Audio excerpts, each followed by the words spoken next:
ಈ ಪ್ರತಿಭಟನಾ ಸಭೆ ಇಲ್ಲಿ ಮಾತ್ರ ಅಲ್ಲದೆ ಇಡೀ ದೇಶಾದ್ಯಂತ ವಕ್ಫ್ ಕಾಯ್ದೆಯನ್ನ ವಿರೋಧಿಸಿ ಕಳೆದ 2-3 ತಿಂಗಳುಗಳಿಂದ ಎಲ್ಲಾ ಕಡೆ ನಡೀತಾ ಇದೆ. ಮೈಸೂರಿನಲ್ಲಿ ನಡೆದಂತ ಅಂತ ಒಂದು ಪ್ರತಿಭಟನೆಯಲ್ಲಿ ಕೂಡ ನಾನು ಪಾಲ್ಗೊಂಡಿದ್ದೆ. ಕಾರ್ಯಕ್ರಮದಲ್ಲಿ ಬಹುಪಾಲು ಜನ ವೇದಿಕೆ ಮತ್ತು ಕೆಳಗಡೆ ಮುಸ್ಲಿಂ ಸಮುದಾಯಕ್ಕೆ ಸೇರಿದಂತವರು ಇದ್ದೀರಿ. ಕೆಲವರು ಮಾತ್ರ ಬೆರಳೆಣಿಕೆಯಷ್ಟು ಜನ ಮಾತ್ರ ವೇದಿಕೆ ಮೇಲೆ ಮತ್ತು ಕೆಳಗೆ ಹಿಂದೂ ಸಮುದಾಯಕ್ಕೆ, ಕ್ರಿಶ್ಚಿಯನ್ ಸಮುದಾಯಕ್ಕೆ ಸೇರಿದಂತವರು ಇಲ್ಲೆಲ್ಲ ಇಂಥ ಎಲ್ಲ ಸಭೆಗಳಲ್ಲಿ ನಾವು ಸೇರ್ತಾ ಇದ್ದೀವಿ. ಆದರೆ ಇದು ಮೇಲ್ನೋಟಕ್ಕೆ ಮುಸ್ಲಿಂ ಸಮುದಾಯ ವಕ್ಫ್ ಕಾಯ್ದೆಯ ವಿರುದ್ಧ ವಕ್ಫ್ ಆಸ್ತಿಯನ್ನ ರಕ್ಷಣೆ ಮಾಡಿಕೊಳ್ಳಲಿಕ್ಕಾಗಿ ಮಾಡ್ತಾ ಇರತಕ್ಕಂಥ ಪ್ರತಿಭಟನೆ ಮತ್ತು ಆಂದೋಲನ ಅಂತ ಕಾಣುತ್ತದೆ. ಆದರೆ ವಾಸ್ತವದಲ್ಲಿ ಇದು ಈ ದೇಶದ ಸ್ವಾತಂತ್ರ್ಯ ಮತ್ತು ಸಂವಿಧಾನವನ್ನ ರಕ್ಷಣೆ ಮಾಡಿಕೊಳ್ಳೋದಕ್ಕೋಸ್ಕರ ನಡೀತಾ ಇರತಕ್ಕಂಥ ಹೋರಾಟ ಆಗಿದೆ.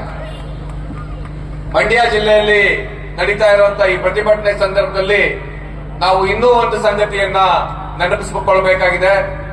ಮಂಡ್ಯ ಜಿಲ್ಲೆ ಹಲವಾರು ಚಳವಳಿಗಳಿಗೆ ಹುಟ್ಟನ್ನ ಕೊಟ್ಟಿರ್ತಕ್ಕಂಥ ಮತ್ತು ಅದನ್ನ ಬೆಳೆಸಿರ್ತಕ್ಕಂಥ, ವಿಶೇಷವಾಗಿ ರೈತ ಚಳವಳಿಯನ್ನ ಬೆಳೆಸಿರ್ತಕ್ಕಂಥ ಒಂದು ಜಿಲ್ಲೆ.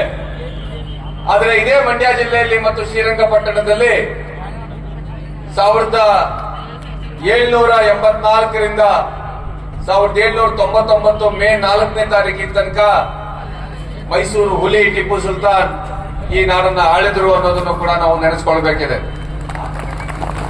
ಈಗೊಂದು 10-15 ವರ್ಷಗಳ ಕೆಳಗಡೆ ಕರ್ನಾಟಕದಲ್ಲಿ ಬಿಜೆಪಿ ಸರ್ಕಾರ ಅಧಿಕಾರದಲ್ಲಿದ್ದಾಗ ಶ್ರೀರಂಗಪಟ್ಟಣದಲ್ಲಿ ಒಂದು ಕಾರ್ಯಕ್ರಮ ನಡೆಯಿತು.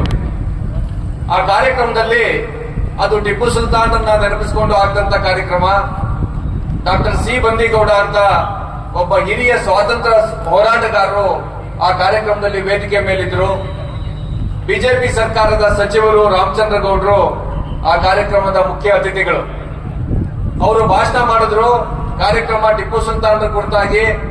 ಆದ್ರೆ ರಾಮಚಂದ್ರ ಗೌಡರ ಅರ್ಧ ಗಂಟೆ ಭಾಷಣ, ಇಡೀ ಆ ಭಾಷಣದಲ್ಲಿ ಟಿಪ್ಪು ಸುಲ್ತಾನ್ರ ಹೆಸರೇ ಇರಲಿಲ್ಲ. ಡಾಕ್ಟರ್ ಸಿ ಬಂದೇಗೌಡರು ಮಾತಾಡಬೇಕಾದ ಸಂದರ್ಭ ಬಂದಾಗ ಅವ್ರಿಗೆ ಕಿವಿ ಕೇಳಿಸ್ತಾ ಇರಲಿಲ್ಲ. ಬಿಜೆಪಿ ಮಿನಿಸ್ಟರ್ ಏನ್ ಮಾತಾಡಿದ್ರು ಅಂತ ಅವ್ರಿಗೆ ಗೊತ್ತಾಗಿರ್ಲಿಲ್ಲ. ಅವ್ರು ಹೇಳಿದ್ರು, ಈಗ ತಾನೇ ರಾಮಚಂದ್ರ ಗೌಡರು ಸನ್ಮಾನ್ಯ ಸಚಿವರು, ಮಂಡ್ಯ ಜಿಲ್ಲಾ ಉಸ್ತುವಾರಿ ಸಚಿವರಾಗಿದ್ರು, ಅವರು ಮಾತಾಡಿದ್ದಾರೆ. ಅವರು ಹುತಾತ್ಮ ಟಿಪ್ಪು ಸುಲ್ತಾನರನ್ನ ಕುರಿತಾಗಿ ಅಗಾಧವಾದ ಮಾತುಗಳನ್ನ ಆಡಿದ್ದಾರೆ.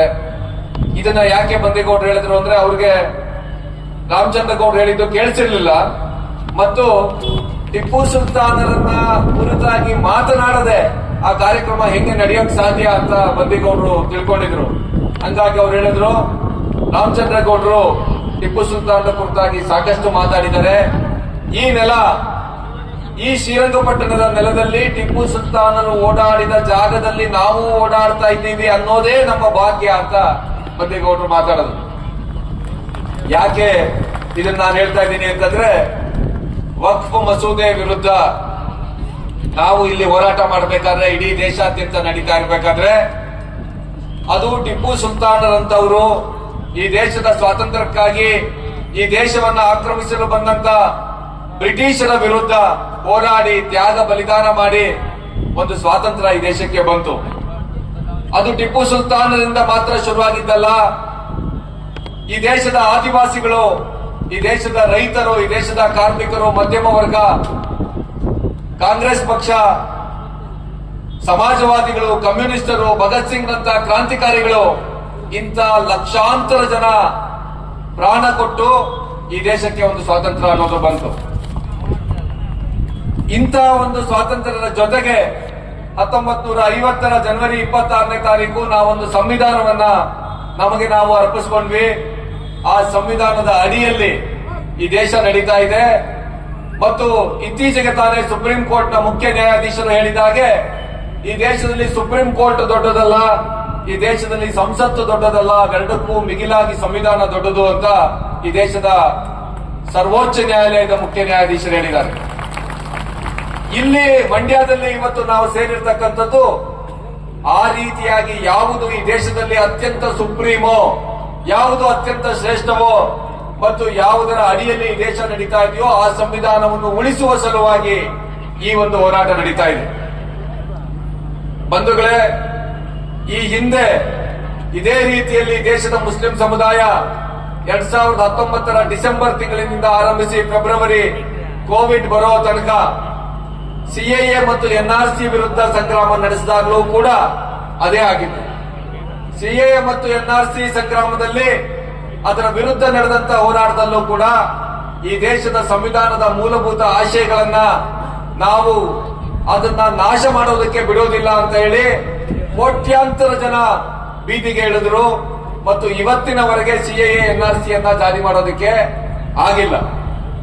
ಅದೇ ರೀತಿಯಲ್ಲಿ ಸುಪ್ರೀಂ ಕೋರ್ಟ್ ಈಗ ವಕ್ಫ್ ಮಸೂದೆಗೆ ಸಂಬಂಧಪಟ್ಟಂತೆ ಕೇಸನ್ನ ಹಿಯರಿಂಗ್ ಮಾಡ್ತಾ ಇದೆ ಮತ್ತು ಸುಪ್ರೀಂ ಕೋರ್ಟ್ ಸಂವಿಧಾನದ ಆಶಯಗಳಿಗೆ ಪರವಾಗಿರ್ತದೆ ಮತ್ತು ವಕ್ಫ್ ಕಾಯ್ದೆ ಏನಿದೆ ಅದನ್ನ ಜಾರಿ ಮಾಡೋದಕ್ಕೆ ಸಾಧ್ಯ ಆಗೋದಿಲ್ಲ.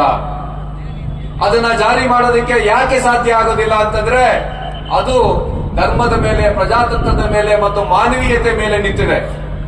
ವಕ್ಫ್ ಅಂದ್ರೆ ಏನು ಅಂತ ನರೇಂದ್ರ ಮೋದಿಗೆ ಅರ್ಥ ಆಗಿಲ್ಲ.